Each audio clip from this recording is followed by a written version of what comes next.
He said that ito daw peace and order ng Davao myth. I would like to ask the President, Presidential.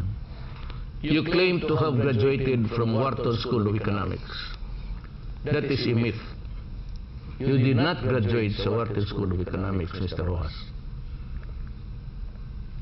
Wala doon sa listahan na ikaw nakakompleto ka ng 4 years or 5 years for a degree. Tanungin mo ang Wharton School of Economics. Maybe umenroll ka niyang 3 months course, siyang correspondence. I would believe that. Pero ikaw na nag-graduate na katoga, show me a toga na nandoon yung nanay mo na nagmada. I graduate of economics. Okay. Sabihin mo sa akin na myth? What? It is not for you to say that. It is for the Davaoenos to tell us what it is all about. I never claim to be the author. And secondly, bakit sabihin mo the reports that you cited? Akala ko ba ikaw yung DILG? Kami operations lang mo. Sige, dito kayo magpatrol.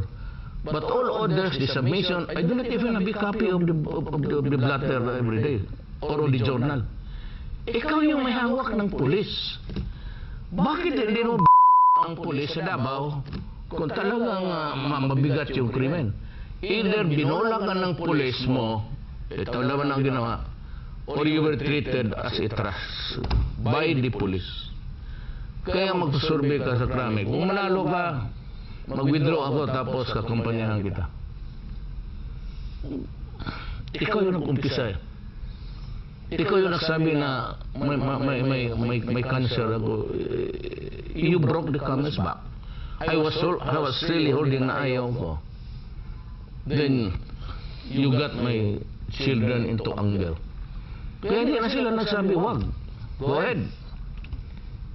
Just do it. Bye. Galit sa publicist mo. Ikaw yun eh. Okay.